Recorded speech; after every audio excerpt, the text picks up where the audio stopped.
எல்லாருக்கும் பிடிக்கும் சென்னை சில்க்ஸின் தரமான ஆடி பெருமை மிக ஆடி.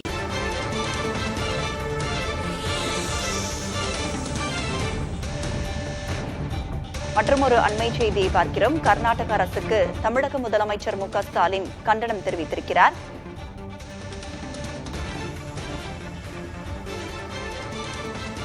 காவிரி விவகாரத்தில் கர்நாடக அரசின் முடிவுக்கு தமிழக முதலமைச்சர் மு க ஸ்டாலின் கண்டனம் தெரிவித்திருக்கிறார்.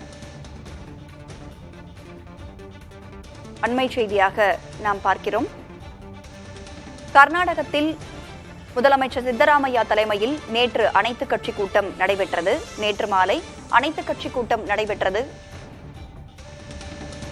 பல்வேறு ஆலோசனைகள் நடைபெற்ற நிலையில் கர்நாடக அரசின் முடிவை தமிழக முதலமைச்சர் மு க ஸ்டாலின் கண்டனம் தெரிவித்திருக்கிறார். காவிரி விவகாரத்தில் கர்நாடக அரசின் முடிவுக்கு தமிழக முதலமைச்சர் மு க ஸ்டாலின் கண்டனம் கூறியுள்ளார். அண்மை செய்தியாக பார்க்கிறோம். இது தொடர்பான கூடுதல் விவரங்களோடு செய்தியாளர் ஸ்டாலின் நம்மோடு இணைந்திருக்கிறார். முதலமைச்சர் மு க ஸ்டாலின் என்ன கூறியிருக்கிறார்? ஸ்டாலின், காவேரி விவகாரத்தை கர்நாடக அரசுடைய முடிவை கண்டிக்கும் விதமாக தற்போது தமிழ்நாடு முதலமைச்சர் மு க ஸ்டாலின் தன்னுடைய அறிக்கையை வெளியிட்டிருக்கிறார். தமிழ்நாட்டில் நீர் வழங்க முடியாது என்று கர்நாடக அரசு கூறுவது வன்மையாக கண்டிக்கத்தக்கதாகவும் தமிழக விவசாயிகளின் நலனை பாதிக்கக்கூடிய இத்தகைய செயல்களை தமிழ்நாடு அரசு ஒருபோதும் ஏற்றுக்கொள்ளாது என்றும் தமிழ்நாடு முதலமைச்சர் தெரிவித்திருக்கிறார். மேலும் காவிரி நீரை பெறுவதற்கு தேவையான நடவடிக்கைகளை மேற்கொள்வது தொடர்பாக நாளை அனைத்து கட்சி கூட்டத்திற்கு தமிழ்நாடு முதலமைச்சர் அழைப்பை விடுத்திருக்கிறார். நீர்வளத்துறை அமைச்சர் துரைமுருகன் தலைமையில் நாளை அனைத்து சட்டமன்ற கட்சி தலைவர்களுடைய கூட்டம் சென்னை தலைமைச் செயலகத்தில் காலை 11 மணிக்கு கூட்டிட உத்தரவு பிறப்பிக்கப்பட்டுள்ளதாக தற்போது தமிழ்நாடு முதலமைச்சர் தெரிவித்துள்ளார்.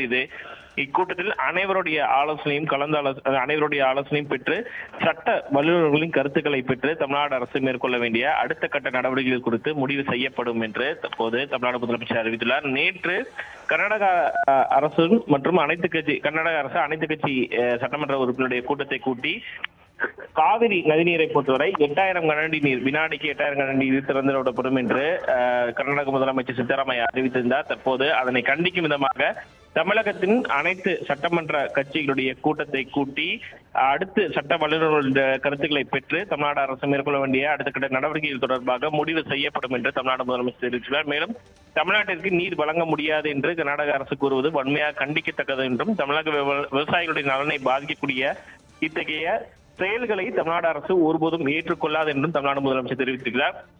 காவிரி நதிநீர் ஒழுங்காற்றுக்குழுவுடைய உத்தரவு என்பது பார்த்தோம்னா ஜூலை 12ஆம் தேதி முதல் 31ஆம் தேதி வரை நாள் ஒன்றுக்கு 1 TMC நீர், அதாவது வினாடிக்கு 11,500 கனஅடி நீரை தமிழகத்திற்கு வழங்க வேண்டும், காவிரி நீரை திறக்க வேண்டும் என்ற உத்தரவு பிறப்பித்திருந்தது.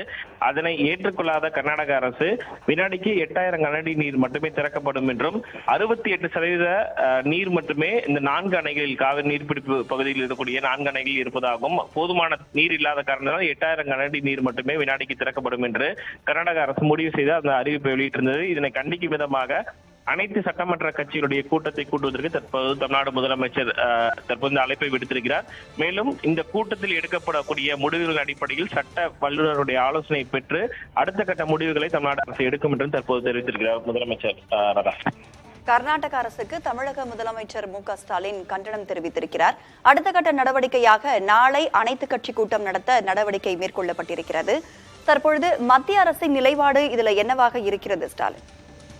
அதாவது மத்திய அரசை பொறுத்தவரை ஏற்கனவே இதற்கான ஆணையம், காவிரி மேலாண்மை ஆணையமாகட்டும், காவிரி நதிநீர் ஒழுங்காற்றுக்குழு போன்ற பல்வேறு விஷயங்களை ஏற்கனவே அவங்க அமைச்சு அதன் பிறகு உச்சநீதிமன்றத்தில் உத்தரவும் நடுவர் மன்ற இறுதி தீர்ப்பாகட்டும் உச்சநீதிமன்ற உத்தரவாகட்டும் ஏற்கனவே வெளியாகிட்டு. ஆனால் தற்போது வரைக்கும் கர்நாடக அரசை பொறுத்தவரை இது போன்ற பல்வேறு சூழ்நிலைகளில் காவிரி நதிநீர் ஒழுங்காற்றுக்குழு உத்தரவை ஆகட்டும், காவிரி மேலாண்மை ஆணையத்துடைய கூட்டத்தை செய்யக்கூடிய அந்த உத்தரவுகளை ஆகட்டும் தொடர்ந்து பின்பற்றாமல் நடந்து வருவதாகத்தான் குற்றச்சாட்டுகளை தமிழக அரசியல் கட்சிகள் முன்வைக்கிறார்கள். மேலும் குறுவை சாகுபடிக்கான நீர் பொதுவாக ஜூன் 12ஆம் தேதி மேட்டூர் அணையிலிருந்து திறக்கப்படும். ஆனால் இந்த முறை போதிய அளவு நீர் மேட்டூர் அணையில் இல்லாத காரணத்தினால் தற்போது வரைக்கும் மேட்டூர் அணை திறக்கப்படாத ஒரு சூழலில் குறுவை சாகுபடி முழுமையாகவே தமிழகத்தில் பாதிக்கப்பட்டிருக்கிறது. விவசாயிகள் கடுமையாக பாதிக்கப்பட்டிருக்கக்கூடிய ஒரு சூழலில் போதுமான அளவு நீரை கர்நாடகத்திலிருந்து தமிழகம் பெற்றால்தான் குறுவை சாகுபடிக்கான நீரை வரை மேட்டூர் அணையிலும் திறக்க முடியும். தற்போது இன்றைய நிலவரப்படி பார்த்தோம், இந்த காலை நிலவரப்படி பார்த்தோம்னா 42 அடி நீர் மட்டுமே மேட்டூர் அணையில் இருக்கிறது. அந்த அடிப்படையில் காவிரி நீரை வழங்குவதற்கான காவிரி நீரை பெறுவதற்கான அனைத்து நடவடிக்கைகளையும் தமிழ்நாடு அரசு எடுத்து வருவதாகத்தான் அதிகாரிகள் தெரிவிக்கிறார்கள். உச்சநீதிமன்றத்தில் இது தொடர்பாக பல்வேறு விதமான வழக்குகள் தொடர்ந்தாலும் கர்நாடக அரசு இது போன்ற பல்வேறு காலகட்டங்களில் உத்தரவுகளை, நீதிமன்ற உத்தரவை மீறி செயல்பட்டு வரக்கூடிய நடவடிக்கைகளை நாம் தொடர்ந்து பார்த்து வருகிறோம். இந்த ஒரு சூழல்ல தான் அனைத்து கட்சி சட்டமன்ற உறுப்பினருடைய அந்த கூட்டத்தை கூட்டி அடுத்த கட்ட நடவடிக்கை எடுப்பது தொடர்பாக தமிழக முதலமைச்சர் தற்போது இந்த உத்தரவை பிறப்பித்திருக்கிறார். அதான் ஸ்டாலின், நீங்க இணைப்பிலே இருங்க, இது தொடர்பா நம்ம மீண்டும் பேசலாம். எல்லாமே நல்லா இருக்கும், எல்லாருக்கும் பிடிக்கும். சென்னை சில்க்ஸின் தரமான ஆடி பெருமை மிக ஆடி.